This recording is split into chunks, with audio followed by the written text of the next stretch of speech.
the latest episode of The Ugly Truth. Today, I talk about my anniversary with producer Deb. It's been 23 years, you guys. That's crazy.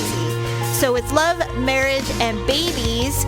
All of this plus some ugly and awkward moments of the week. Thank you so much for listening. Enjoy the show.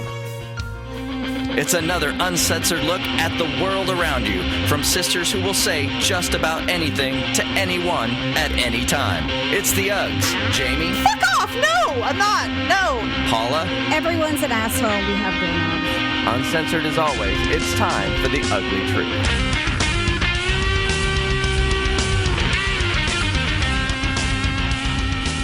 Welcome to The Ugly Truth. This is episode 484. Here we are. This show is... I know you were almost like, we are so I'm not going to do it. It's been a year. I know. It's just... I feel like it's like this little lull, but I don't know. I don't want to do it. I don't. That just shows you how much control Daryl has over you. I'm against it morally, but I can't stop doing it. God damn it. Anyway, we are, though, sisters, and we do podcasts, but... The show is dropping on August 2nd, which is a Sunday. And the reason that's it's not a big deal for many of you, but for me, for Daryl specifically, it's a very big deal because it's our wedding anniversary. Oh. It'll be 23 years, which is a long time for me. Well, Jamie, it's a long time for anyone. Okay. I wasn't sure. I don't know why you say it's a long time for me. I'm like, oh, because all your other marriages failed. Oh, no, that's me. Oh, that's you. Well, first of all, it makes you realize how fucking old you get, how old we're getting, which I hate. Yeah. The other thing is that I've said this before to you and others, I never thought I was the marrying kind, for starters, because I was a single mom with 2 kids, different baby daddies, and that is kind of frowned upon in society. Well, at the time it was, yeah. Yeah, I mean, even to this day, I would not be a fan of myself if that's who I was at 26. I mean, I'd be like, this is not ideal. It's hard. It's a really hard life when you're a single parent with 2 children. It's not something anybody should choose unless they're millionaires. I mean, some women opt to do it. They just get it done by a turkey baster or sperm bank or... They do. Or they adopt and... Yeah.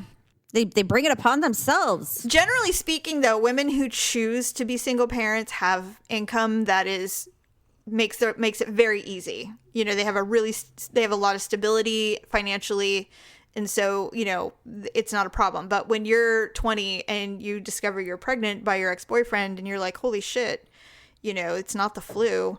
That is not the ideal scenario.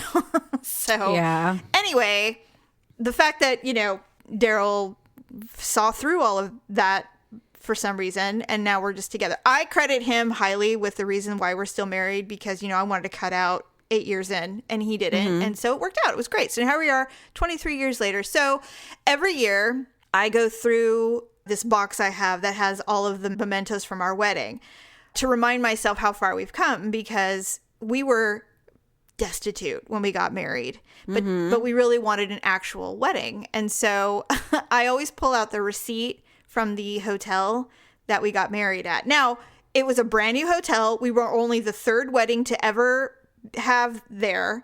So everything was brand new and beautiful, if you recall. You were there. So that was in our favor. But we spent a grand total of $3,900 on our wedding, which in this day and age is a wedding dress. It's like totally different. Yeah. And we even saw how much alcohol we purchased was just like barely a case. It was so minimal that I was like, wow, we literally bought enough champagne to simply have a toast, and that's it. Yeah. So we did have a cash bar, which I regret to this day, but I mean, there was no way we could afford to pay for everyone to have alcohol for 4 hours. It was impossible. So I was looking through all the receipts. I'm like, dude, we spent $3,900 on our wedding, including the cake, including the booze, everything, including the ceremony. I mean, it was crazy. My wedding dress was like $300. I mean, it was just such a low level budget. I don't regret it. Like, there's nothing. The only thing I regret is mom making me wear nylons in August. Yeah, I don't know what to say. I know. Well, and she made me spit out my gum right before I walked down the aisle. What are you going to do? Yeah. That's tacky. So that was probably a good move. Me snapping my gum. You're not Britney Spears. It's like I'm Pinky Tuscadero walking down. Hey, Well, you'd be saying your vows and it'd fall out of your mouth. I know that God. for sure. And then Daryl would step in it on accident. You'd be like, oh, God. Embarrassing. That's typical. So we were pulling everything out, and I was just like, God, I'm so sorry. And he goes, what do you mean? I go, I saved nothing. I have our guest book. I have the topper from our wedding cake, and I have my garter, and that's it. What do you mean that's it? That's a lot. I don't even know where half that shit went. I probably threw it away. And I was like, we didn't have the champagne glasses. We didn't have the cake cutting knife. We didn't have any of that stuff. And Daryl's like, oh no, we have that somewhere. I'm like, I don't think so. I said, I don't save anything. I'm not into that. I don't have keepsakes of a lot of stuff. Well, I mean, did you guys buy that, or was it provided by the hotel? I don't remember. If it was provided by the hotel, you wouldn't keep it. Of course, I know. But I remember a box. I remember purchasing something from like Things Remembered in the mall or something. I really remember buying it. I just don't know where it ended up. So whatever. See, I don't even care. But what are you going to do with it? What are you guys going to cut another cake? Well, like I told Daryl, I said, I mean, I guess I'm not too regretful because what am I going to do? Take it out and stare at it every day, and then when we die, give it to someone? I mean, it's not a Tiffany silver set. It was just some shit we bought, at some store that doesn't even exist anymore, What are you going to do? Give it to one of the kids when they get married? Oh, gee, thanks. Well, I even said that. I go, these aren't the kinds of things that you pass on unless it's some kind of family heirloom. Glasses that were on your mouth 25 years ago. Well, the knives. But I was like, nah, and then I get over it. Oh, and then I found the bustier that I thought I could wear under my wedding dress, which I did not, by the way, because it was a size C cup. It fits around, the circumference fits around, but the C cups, it was like a joke. It was like those nipple things, those tassels. It barely fit. And I have one from my first marriage. It's a black one, and I take it out every once in a while. I look at it, and they look like eye patches. Yeah, I'm like, how did I ever wear this? Well, I just pulled it out, and I said, I didn't wear this. I can tell. I can tell that I tried it on several times, but I have never in my life been a size C outside of like 10th grade. So I know there's no way I wore it. So I was, now Daryl is getting mushy already. We're a week out. And so he goes, this is my time of year. And I'm like, what do you mean? He goes, well, I just get really, starry eyed. And I said, yeah. I go, hey, can we if we're going to talk about traditions and, reliving our wedding week, maybe we should just not have sex for a week. And he's just like, you guys really did that? We did. I did it. I made him do it. It's so dumb. And you know why? Because on our wedding night, I was so effing tired. I didn't want to have sex. And he's like, oh no, we have to have sex. And I'm like, all right. You know what? That's so dumb. I think it is dumb. Well, I was actually mad because Victor's just like, well, I can't see the bride the night before the wedding. And I'm like, what are you talking about? He's like, I'm going to spend the night at my sister's house. I'm like, no, you're not. I'm like, that's stupid. And he's just like, what, do you think we were just going to all go to the chapel together? And I'm like, yeah. I'm like, I thought it'd be you, me, and Ryan. We just go there and then we go in different rooms and get dressed. And I'm like, why do we have to like not spend the day together? I'm like, that's stupid. And he's just like, I remember that. Because he's like, it's, but it was his first wedding. We had the wedding primarily because Daryl really wanted one of his own accord. I, of course, who doesn't want the dress? I liked the dress. I was excited about it. So, so we went and did it very cheaply, but we did it and it was great. So anyway, that's what we're doing this weekend. So when this show drops, we'll be in Tahoe celebrating our wedding anniversary. And I kind of already know what I'm getting for a gift because Daryl's not good at it. I'm getting jewelry. Oh, is that what he's getting you? I'm almost 100% sure. Yes. 99.9% sure. Unless he's got something else up his sleeve that I'm unaware of, I know I'm getting earrings. Not diamonds, but I'm getting earrings. Ones that I've been eyeing for a while. Oh, well, you already got your J-Lo hoops, so... Yeah, well, I have several pairs of those, but these are different. So anyway, we'll see. I will tell you next week if it is true that I get these earrings. Exciting. But we'll see. Anyway, so first comes love, then comes marriage. Oh, so when I'm looking through, this is what I wanted to tell you before we move on to babies. I found, when I was looking for these smattering of wedding mementos that I have, I was looking through some boxes in the garage and I found a big box of photos and awards from our childhood. because I had forgotten that when Mom went through her giant cleansing period to remove all memories of her children, she gave them to me. And so I was like, oh my God. So I was looking through, hands down, you won the most awards in school than I did. It was you, me, Stephanie, Allison. And so I was like, Jesus fucking Christ, Paula got so many awards. I have this thick binder of all of your paper awards. And so Yet I'm still the biggest disappointment. It's funny how that goes, isn't it? So anyway, I was looking through all of them. I found the newspaper article that you were in for Song and Dance. And you were even quoted about the reason that you loved it is because we get to be in the paper. It was so hilarious. And you're right in the corner. It's really funny. So anyway, we were just going through all these photos and I found, oh my God, I found like my diary from high school. I opened up one page and was immediately like mortified. I said, no, this must be burnt. I hate it. I hate it. You know, reading what you write when you're a teenager is literally the worst thing ever. So that's got to go. I have all mine still, so. Yeah, I have mine. And I'm like, why do I keep these? But, you know, whatever. I didn't throw it away yesterday, but it's like, just opening it up and just going, oh my God, you know, but you know what, at least you don't have like 3 notebooks in a chest at the end of your bed with a key. And then your kids get to read about your torrid affair for 4 days. Oh my God. with the National Geographic photographer after you die. Right. No, they're just going to find USB drives of all of my podcasts. They'll be like, did you know our mother, blah, blah, blah.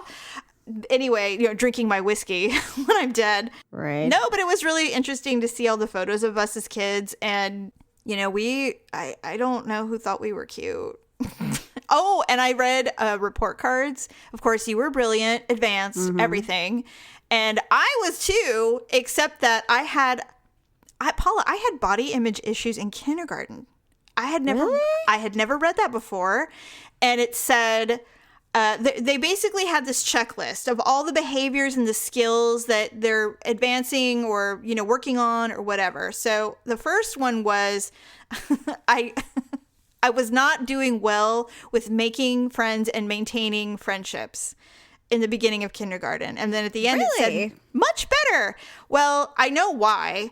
I was telling the kids yesterday about this incident. On the first day of kindergarten, I remember this very vividly. We all were sitting on the blue carpet to be introduced to the teacher. All the parents were in the back, you know, watching because it's the first day of school. And there was a little girl sitting next to me and she had super bright red cheeks. I think she was probably like German or Swedish. You know how they have super flushed red cheeks? Yeah. It's really a pretty look. Anyway, so I turned and I saw her really bright red round cheeks and I bit her cheek. Jamie. And then she started screaming, of course. And of course, it was a big thing. And they're like, why did you do that? And I said, well, it looks like an apple. I wanted to see if it tasted like it too. And so I was sent home. And I couldn't come back for a couple of days. I got suspended. Are you kidding me? No, I'm not kidding. I absolutely did it. Then I obviously had to apologize when I returned to maintain, because of course they're just like, she's not ready for kindergarten. And it's like, yes, she is. So I got to try to do it again. And then of course didn't bite anyone after that. What a bizarre thing to do. I'm sure Dad thought it was hilarious. Oh, I'm sure he was laughing his head off. And then at the end it says positive body image and it says we're working on it. And I'm like, what? I'm like, working on it? I'm 6. How could I have body image issues at 6? But I did. Isn't that insane? I was really surprised to read that. Who knows? I don't know. But anyway, it was cool. Finding all the citizenship awards. And then I found this little ribbon and I posted it on social media. It's like, oh, I thought this was mine, this Twin Lakes Good Citizen Award. And I flip it over and it's Stephanie's. I'm like, well, this is obviously a lie because she's not a citizen. She's not a good citizen.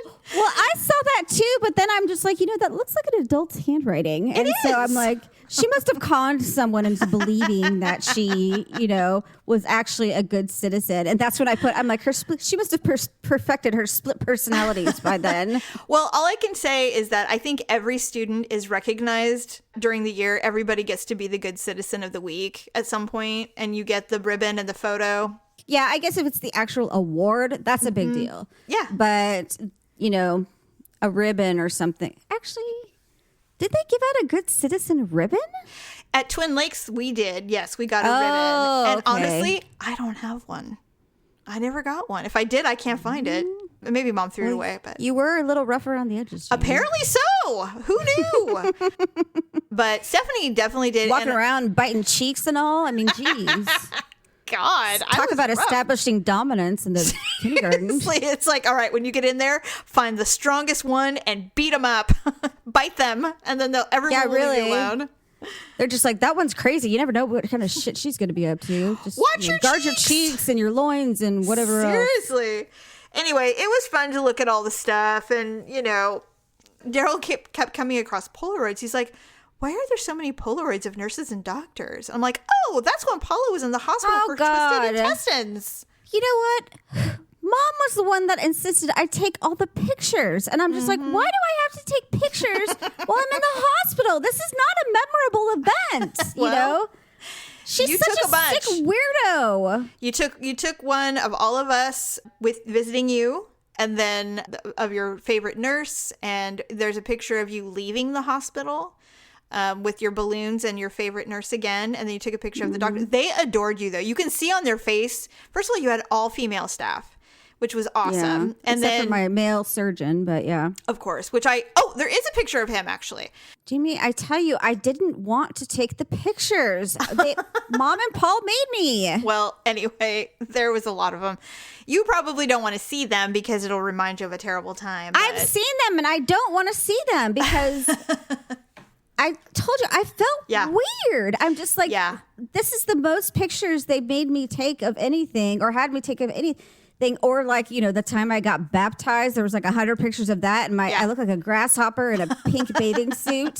Yes. And, and everyone else had T-shirts on. I'm like, well, that would have been nice information. So I didn't stand there looking like a freaking teenager grasshopper. But I'm just like, if you look at the pictures we have, they're always something weird, or like Mom and Paul eating pizza, or like, I don't know, opening their anniversary gifts in the morning. And I'm just like, God, these are uncomfortable. I would agree. In fact, I have another box of those, and I don't know why I have them. Just throw them away. I am. Obviously, Mom doesn't want them. Right. So it's just like, well, you think we do? Yeah. We've got an idea of what we'll do with them.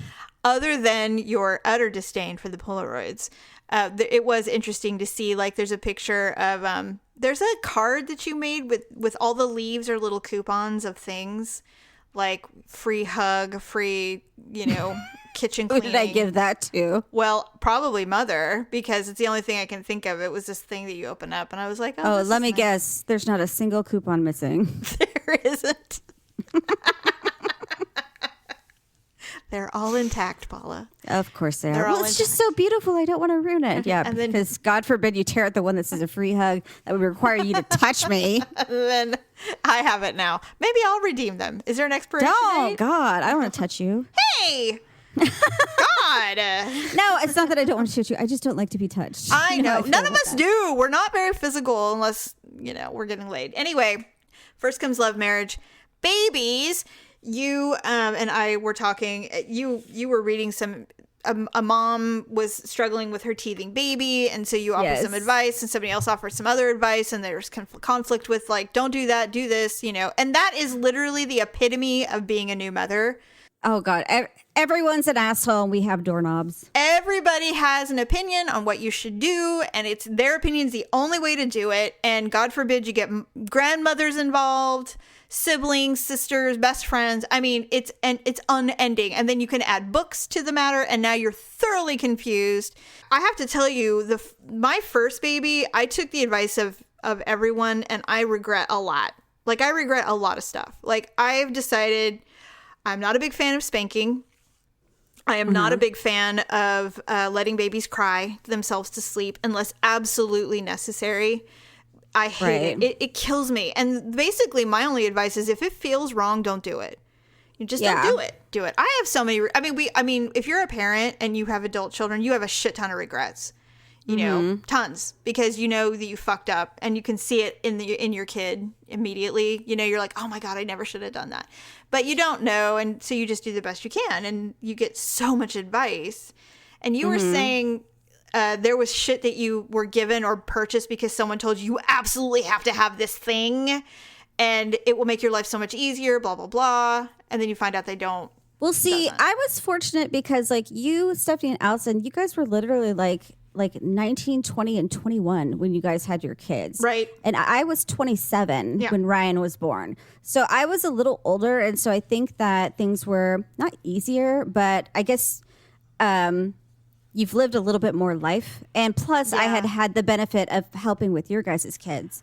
So it wasn't so foreign. Yes. So I felt a little more comfortable. But I do recall people like giving advice like such extreme to the point where it's like they make you feel like you're going to kill your kid if you do something. Right. And so, you know, like they're like, well, what, you know, you can give him Motrin or, you know, this or that. And they're like, oh God, don't do that. You know, it could upset their stomach, or it could cause, you know, just be very careful about the dosage and and like you're like sitting there shaking like, you know, like, right. What am I doing wrong? And then you're like, okay, wait a minute. This is an over-the-counter infant medication. They weigh well over what they're supposed to. Mm-hmm. I'm not going to kill them by doing this, you know, or lots of other things, you know, where it's just like, are they laying on their back? Are they laying on their right side? Are they laying on their tummy? Because, you know, they're not supposed to lay on their tummy or blah, blah, and blah. And it changes, by the way. The opinions every change year, all the time. Every year it changes. Like, studies show, do not lay your children on their tummy. Studies show, don't lay them on their back, lay them on their side. Studies I show, had lay the them on their wedge, side. Paula. I had the baby wedge in Tyler's crib. They had these things called baby wedges, and you laid them on them so that they were kind of diagonally, so they're not on their back, nor are they on their stomach. They're sideways. Yeah. It was, I mean, Paula, I thought for sure my son was going to die the first night I brought him home. I mean, there was no doubt in my mind. There's only one thing that I implore every mom to be or dad to be to get, and it is not advice. It's nothing expensive. It's to get used receiving blankets, the flannel ones. Like when you have your baby and they wrap it in those iconic white with blue and pink striped flannel receiving blankets. At the hospital. Yeah, the hospital ones. Those are the best receiving blankets in the world. We stole all of them from whatever. Yeah, because by the way, they tell you to go ahead and take them. They are not like, you know, we're going to charge you for those. And the reason they're so good is because they've been used hundreds and hundreds of times and washed hundreds of times, because flannel, it gets better with age. It's like leather. Yeah. It goes against every principle of buying everything sanitary and brand new when you have a new baby. Except for these. They are the best. And the only reason I knew this, some old lady gave me like 6 old receiving blankets from the Goodwill or from Once Upon a Child or something like that. Was that at your bridal shower when she handed you a brown bag because she had been thrift store shopping that morning? But she gave them to me and she said, this is not what you think. You will use these till the day your babies no longer need them, and then you will give them to somebody, because there is nothing like a flannel receiving blanket that's been used hundreds of times. And she was not wrong. I bought new ones because I'm like arrogantly going, well, my son deserves new. And I never used them. They were not the same. Really? Yeah. And so the hospital ones, top of the line, best of the best. And they're big too. And they're big because you can swaddle them really good. But used receiving blankets by far is the thing that I tell everybody to do. I'm like, I'm not going to buy them for you because I don't want to go to the store and try to find them. But if you can, those are the ones you want. And it's the only suggestion I ever give anybody. So when I got pregnant with Ryan, everyone insisted that I get this boppy pillow. Yeah. It was like the U-shaped pillow with everything. They're like, you will use it for everything. They will lay in it. You'll hold it for when you're breastfeeding. You can put them, you know, on the couch. And then when they're ready to sit up, you can wrap it around their waist and they can sit up. And so I tried using this thing, like when I first got it, and they're like, okay, well, let's wrap it around your waist and put your baby on it, and then you can try breastfeeding. So I was like, you know, I had this pillow all around me. And I mean, we tried in every which way to use that pillow. And eventually I think I just flung it across the room. I'm like, I've had enough. I'm like, I hate this pillow. It doesn't work. Yeah. I loved my boppy. I had no luck with it. I loved the boppy. And I actually, Daryl's daughter is pregnant, and I told her she had to have one. But you're right. Here's the thing. There is no tried and true. That's the problem. There is no tried and true at all. Even with having a baby, it's like, well, you have to have it vaginally. You have to do it without drugs. No, you don't. Have as many drugs as you could possibly have. Definitely schedule a cesarean. Like there's no right way or wrong way to do it. But definitely all of the items they tell you to collect they don't work for everyone. They just don't, unfortunately. I will say that multiple diaper bags are essential. Yeah.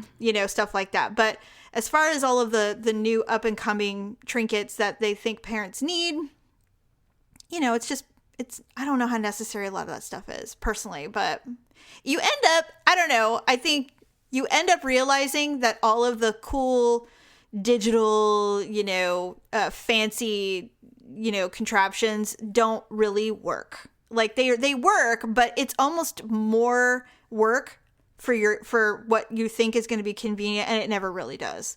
Well, actually, it's funny you say that because they were just coming out with Olivia. They were just coming out with those video monitors. Yeah. I didn't get one because I thought it was weird. I don't know why. Well, you just get up and look at your baby whenever you want. Well, that's what I thought. But plus, I'm like, I'll stay up all night and just stare at her, just to make sure she's breathing or whatever. Me too. And so we just got a regular monitor. But even with that, I still wouldn't sleep because I was kept listening. And Victor's just like, look, he's like, she's just down the hallway. He says, we'll leave her door open. We'll leave our door open. He's like, turn the monitor off. He says, you will hear her if she needs something. And you will. And you know what? I never got a baby monitor.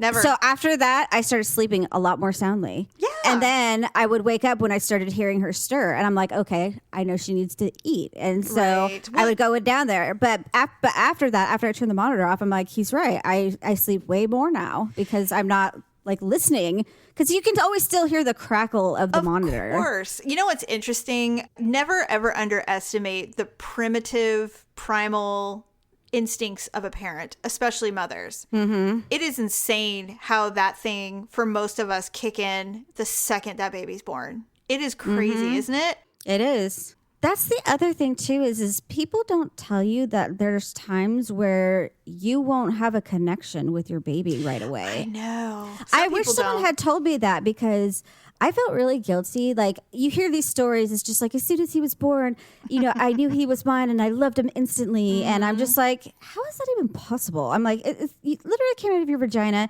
You looked at this puffy, peely looking red-faced thing and you fell in love with it. I'm like, how's that possible? You know? So with Ryan, it took me a couple weeks, maybe 3 to 4 weeks before I really felt like, he was my son and like he was, like a little person. And, because before that I was just like, I just didn't feel, it's not that I didn't care for him, but I knew I was taking care of him and I was responsible for him and he relied on me for everything, but I didn't feel like a bond. Right. And I remember talking to Allison and I said, I just feel really bad. I said, because I don't feel that automatic love like everybody's talking about. And she's just like, well, she's like, you don't really know each other. And, it's not automatic and, for some people. And she's like, it does take a little time sometimes for other people. And so I actually felt relieved because I thought I was the only one that was feeling that way. It's not, though. But it's almost like a taboo subject. Like, nobody wants to talk about like, well, you don't love your baby for a few weeks. That's okay. No, they don't, because, that would be too comforting to mothers who are. Well, it's not romanticizing, the experience. It's actually being like, truthful and real. Daryl and I watched the Amy Schumer series. It was like 4 or 5 episodes of her having this baby that she had. Okay. She did it's on HBO Max. I think it's 4 episodes from conception until the day or 2, or, anyway, it's the whole pregnancy. And I love Amy Schumer, so I was watching it. And I remember when she was pregnant and how sick she was. She had what you had and what mom had. It's hyperemesis. Hyperemesis. She had hyperemesis and she had it really bad, just like you. Unfortunately for her, she didn't get the traditional pregnancy that most women have, which is like, yeah, you're sick for a little bit, but then you feel great and you kind of just live your life and then you can't wait to have the baby out of your body and you move on. So she was sick from day 2 until the day that she was getting in for the cesarean, because she was so sick that she actually said, I'm not having a natural childbirth any longer. I cannot be sick any longer. get this baby out of me immediately. And so they scheduled her cesarean a couple weeks before she was due because it was just too much. Anyway, there was a point, I think she was like 15, 16 weeks along. She was really ill. And she was sitting there and she's like, you know what? I'm really angry at society right now. And they're like, why? And she's like, because they're not honest with you about what pregnancy is really like. They make it sound like, oh my God, we're pregnant. Yay. And they do the cute little photos. And then you're, a little sick for a minute. And the next thing is you're in overalls painting your nursery. And that's not real. She's like, I'm pissed. She's like, and also women are expected to suck it the fuck up for 9 solid months as if nothing unusual is going on with their body. And she's like, it really pisses me off. And I was like, she's not wrong. Well, she has to realize, though, I mean, with hyperemesis, that only happens to 2% of pregnancies. I know. Yeah. But to the extremity that she had it, I mean, that's like lower, that's like 0.2% of the 2%. Right. You're talking such a tiny fraction of people who suffer from hyperemesis. So, yes. I mean, she is like the rarest of rare, which is exactly what Dr. Chan said I was. He's like, you're the rarest of rare. Yeah. To keep it on past 20 weeks. Yeah. She only did 1 hospital stay. Didn't you only do 1? Yeah, for 8 days. Yeah, she was in the hospital for 5 because they could not get her hydrated. And so did you do the suppositories to stop the vomiting? No, actually, nothing ever worked. So she did the suppositories and she felt amazing for 5 days and then it stopped working. And she's like, nothing works. No, they gave me the medication they give cancer patients that go through chemo, and it just didn't work. And my insurance only approved 5 pills at a time. Oh my God. And but I took like a couple, and they said it should give you like immediate relief, and it didn't do anything. Oh my God. And then one time I went to the emergency room, and they gave me an anti-nausea medication called Reglan, and I was allergic to it, and so I started like breaking out in anxiety hives. And my blood pressure went up, my temperature went up, and I was just like, blah, and so they're just like, great, we got a crazy pregnant lady and, room number, blah, blah, blah, who's like, having a freak out, and she's puking all over the place. You know what I mean? So it was insane. Yeah, watching her go through it was almost traumatic because it was like watching you go through it again. Mm-hmm. It was just difficult. And there was like, and Daryl was absolutely enthralled, which was interesting because I didn't think he'd find it of interest at all. And he totally did. He was like, this is fascinating. And I said, I know. And I said, and I don't know why, other than it's so incredibly real about what pregnancy is like. Even if she had an unusual pregnancy like you did, but the premise of everything is still there. They're still fighting about stuff that's, that normal husbands and wives fight about. Like there was just a lot of other things going on.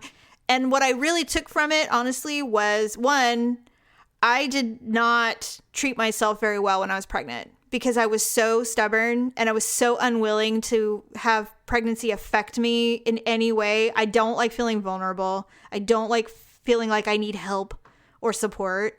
And so watching it, I was like, Jesus Christ, I was really hard on myself when I was pregnant. Like, I really It makes it a lot worse if you don't take care of yourself. Yeah, I took care of myself, but on my terms. You know what I mean? Well, that's what I mean is if you weren't getting enough sleep, if you weren't, relaxing, if you weren't keeping low stress and, just eating what you felt like eating. I mean, I'm not saying like pigging out, but eating healthily, not, minimizing your meals like you would, normally and, just things like that. My problem was I never ate. And I still don't. And that was an issue. But I didn't. Well, that's huge. Yeah. No kidding. And so it was, because of the world we live in, like, even with my last one, I gained 14 pounds.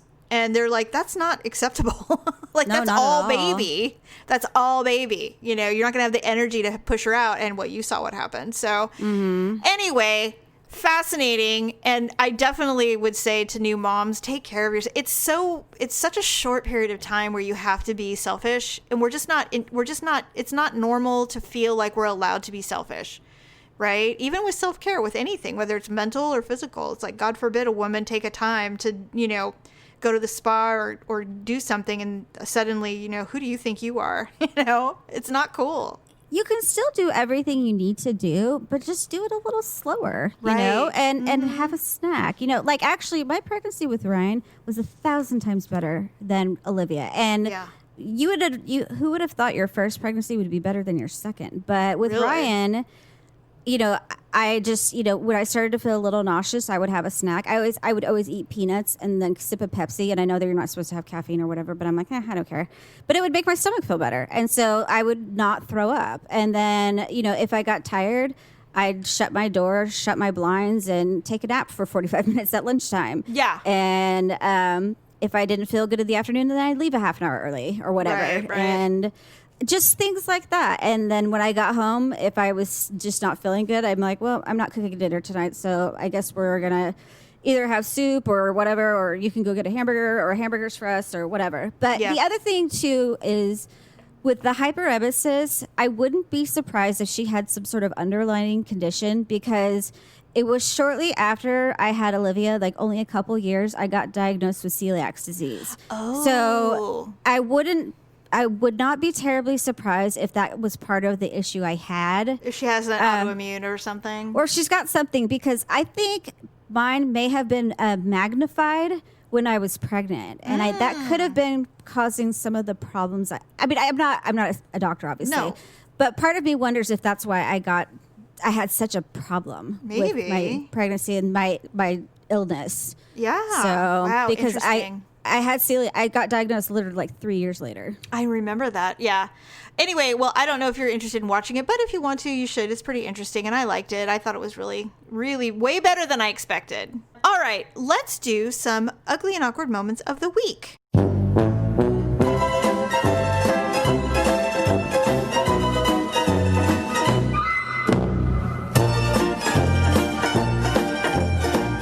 Do you have one? Yes, I do. Is it the beans Okay. again? Because you've done that one twice. I did that one twice. Yeah. Why didn't you remind me? God. Because you were in it and it was cute, and I didn't want to like interrupt you. But I just You know it's what? not That's that the one though, problem. right? I get confused sometimes because I'll tell a story to like the kids, and then I can't remember if it was you I told or if it was the kids, so that I'll tell it again, and then I need to start writing down like a diary so I You can keep should. track of who I talk to. I need to make a mind. note.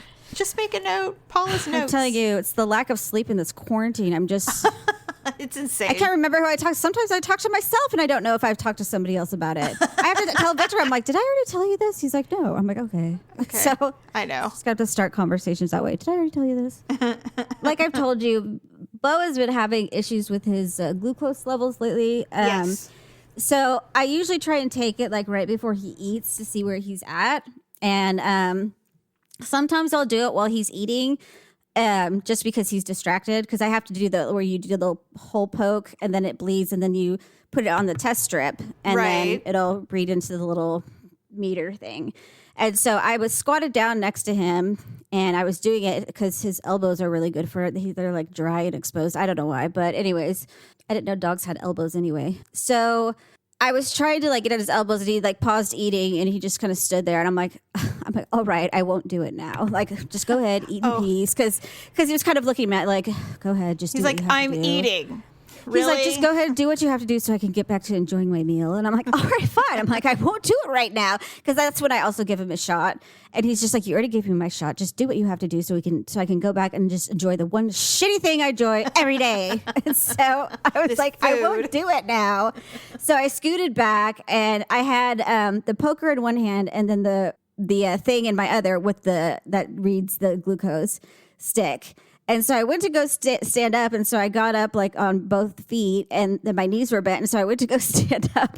But I guess my weight wasn't distributed correctly because I tipped backwards. Oh, no. And I was just like, whoa, whoa. And then I realized I was going to fall. Oh, no. Back. I wasn't stood up all the way, but I was like squatted. I was like in the position like I had just done a low squat. Yeah. And so I was just like, oh my God, I'm really going to fall here. And so I fell backwards and I landed literally like on the top of my butt tailbone. But what was funny is, you know, when people fall like really hard, like things fly off of them. Well, the recorder and the other thing like flew out of my hands. And like, I remember laying on my back and I saw it sliding across the floor.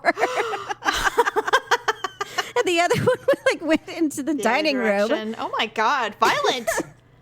And I was laying there and I'm like, I started laughing. Oh, I would've. Because and then I looked backwards to make sure nobody was in there because I was just like, oh my God. I'm like, there's no one in there, thank God. And so, but I wasn't sure if I had made a noise or something. So I tried to get out quickly because I thought any minute the kids were going to run and be like, Mom, are you okay? Yeah, they're going to hear. But thank God nobody did. But then again, I'm just like, what if I had really hurt myself? Then what would I have done? You know, what?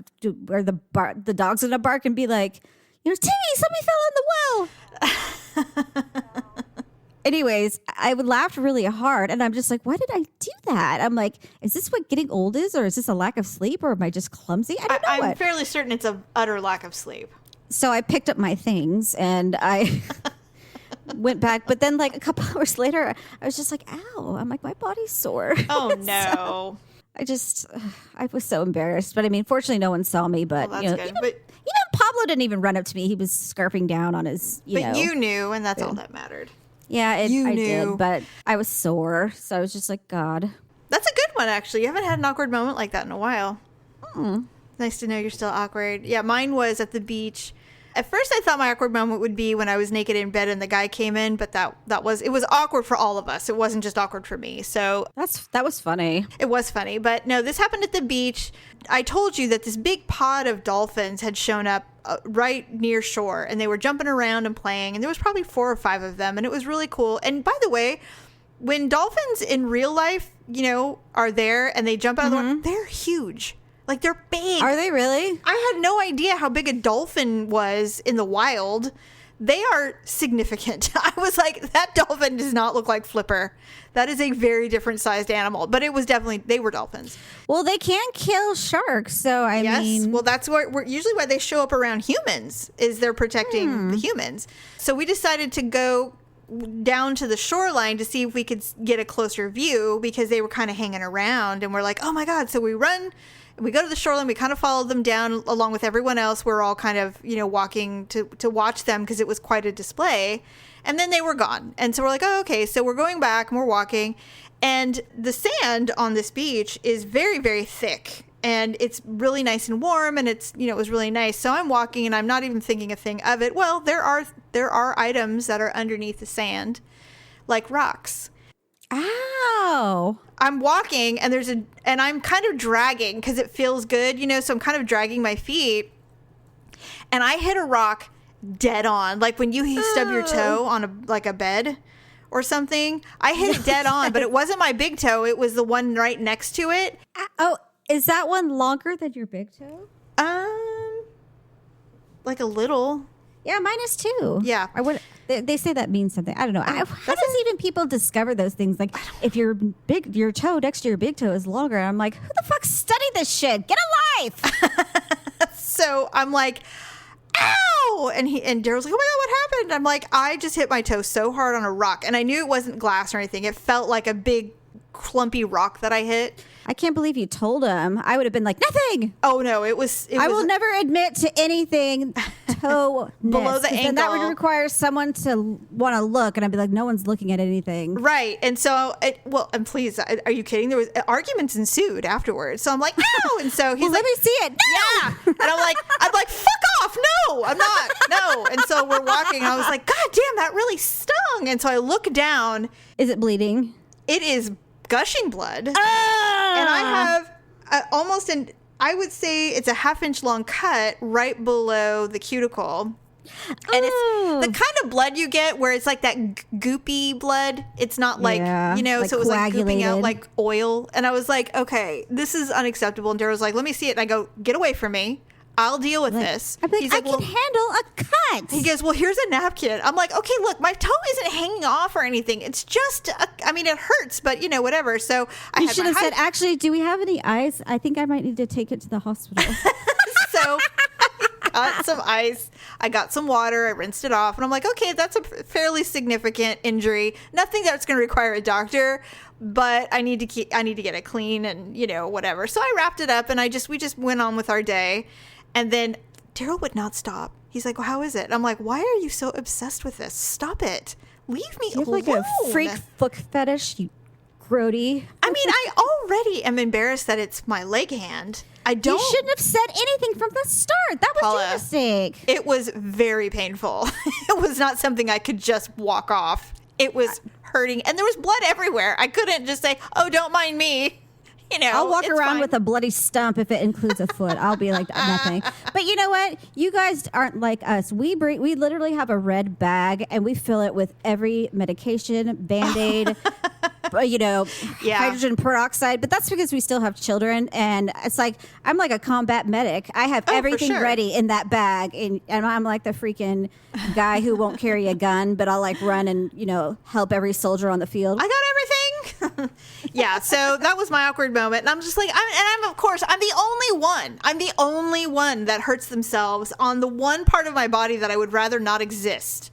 It's horrible. What do you think you were to do? Cut your vagina on the rock? I mean, well, that would have been unusual, wouldn't it? I'm bleeding. Oh, never mind. It's just my period. No, I'm just on my period. Never mind. I need a tampon. Stat. Never mind. Yeah. So anyway, that's my awkward moment. That is funny. All right. Well, that's all I have. Yeah, I think that's all I have for this week, too. Thanks, everybody, for joining us. Enjoy your rest of your weekend.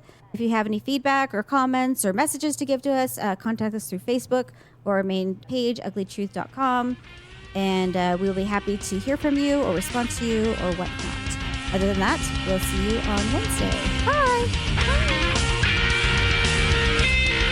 Thanks for listening and sharing the show. See you next time on The Ugly Truth.